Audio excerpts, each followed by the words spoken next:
Hello, I'm Taylor Willingham with the Willingham Law Firm located here in McKinney, Texas, and today I want to talk to you about community property. If you live in Arizona, California, New Mexico, Nevada, Louisiana, Idaho, Texas, Washington, or Wisconsin, you need to watch this video. You need to understand what community property is because you live in a community property state. All other states of the Union follow a common law property system that is not community property. So if you live in one of those states and plan to never live in the states that I just mentioned, one of the 9 states I just mentioned, don't need to watch this video. Alright, so what is community property? Community property is property owned in common by a husband and wife. So when you get married and you live in a community property state, all the property that is generated, all the money that's earned during that marriage is owned in common. It means both of you own it equally, 50-50. Doesn't matter who earns it. So if a wife goes out and works every day and her husband sits on the couch and watches TV all day and she earns all the money, her husband earns half of it too, or he gets half of it. I shouldn't say he earns, he didn't earn anything. He gets half of it. So as you can see, this might be a big deal. This is a big deal for professional athletes or movie stars. If they live in community property states, that means the spouse, who might not be worth anything, gets half of their property. This is a big deal. That's why you hear so much about prenuptial agreements. Now, not everything that is earned or received, all the property received during marriage, is considered community property. We also have a thing called separate property. So how do you determine if something's separate property and community property? Well, separate property is property owned or acquired before marriage. It's property that you receive from a gift or devise or deceit. Those are terms that we use in estate planning. So if you inherited property, it could be considered separate property. And the last, at least in the state of Texas, if you earn money or you get money for a personal injury. Now, the personal injury money is considered separate property, but the money that you get to pay the medical bills will be considered community property.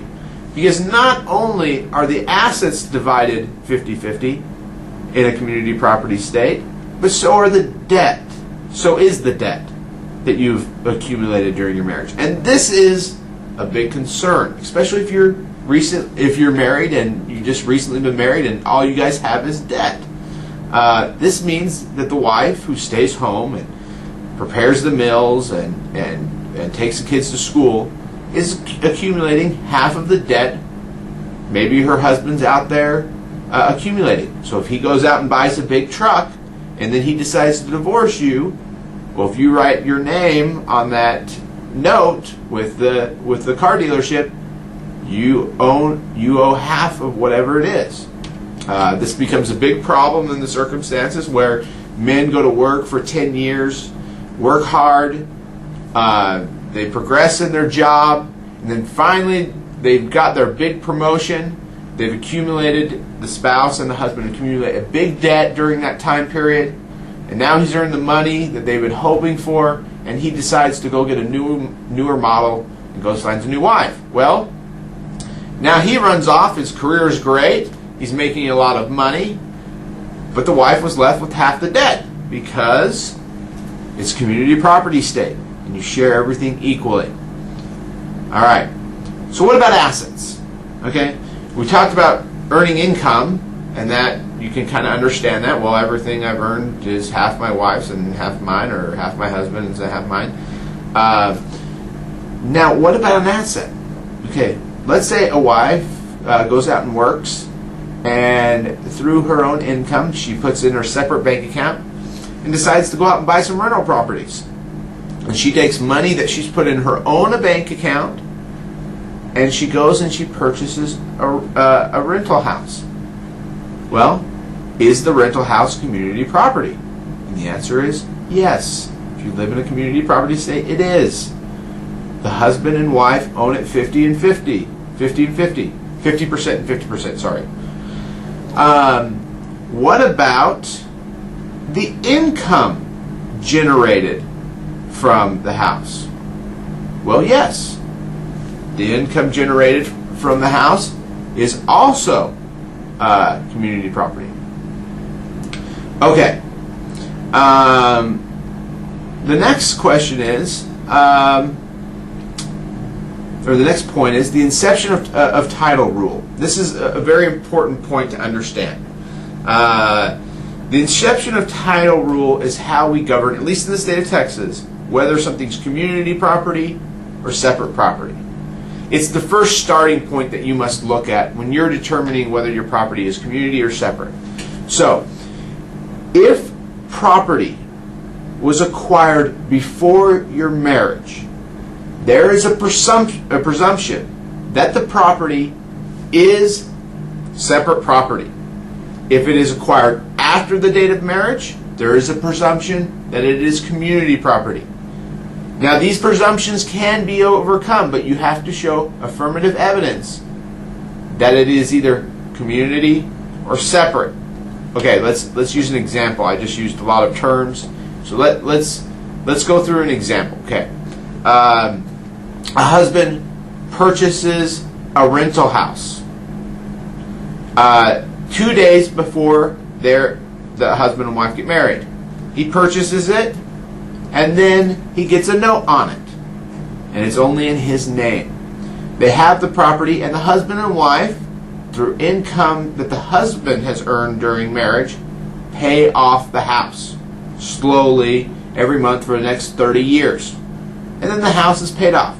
Well, after the 30 years, the husband decides to leave, and he claims, well, this was my separate property. One, I acquired it before we were married, and two, I paid for it out of my own money that I earned. So it is my property. He is wrong.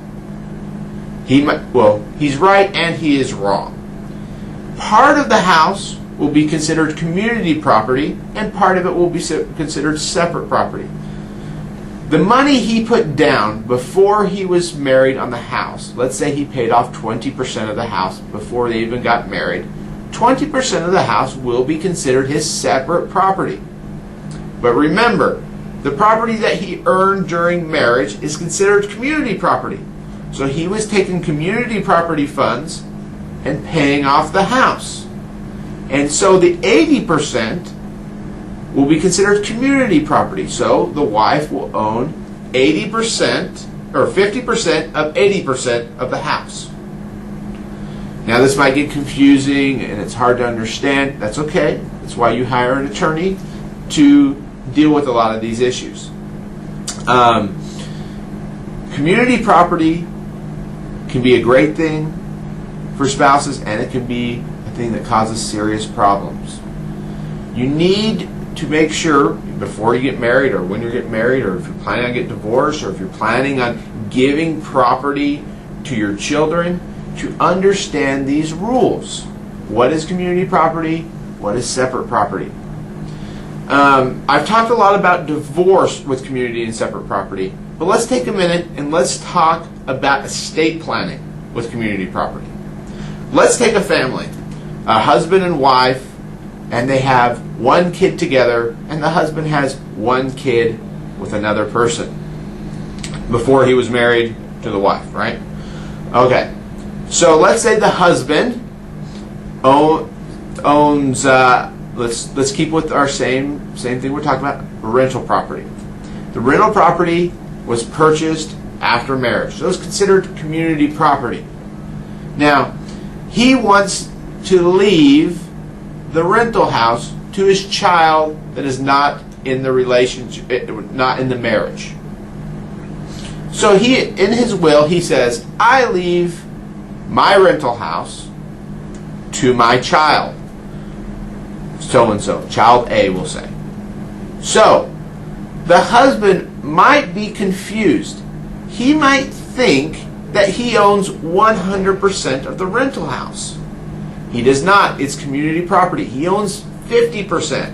So when he says, I leave my rental house to my child A, really what he is leaving is 50% of the rental property. So make sure, let's understand that point. Since it's community property, he only owns 50% of it. Even though in his mind he thinks he owns the whole thing. Maybe it's a rental house that his wife says, I want nothing to do with that house. You're the one that deals with it. You pay for it out of your own earned income. You do all that thing. The wife still owns 50% of it. Unless the husband and wife have some kind of contract stating otherwise. If that is the case, then what he is really devising to his child A is 50% of the interest in the house. So let's say the house was worth $200,000. He thought he was leaving $200,000 to child A. He's really leaving $100,000 to child A, and then he leaves his part of his IRA. It was worth $200,000 to child B. So he's thinking each child is getting an equal distribution. They are not. As you can see, this causes a lot of problems. Understand community property if you live in a community property state. You need to understand it.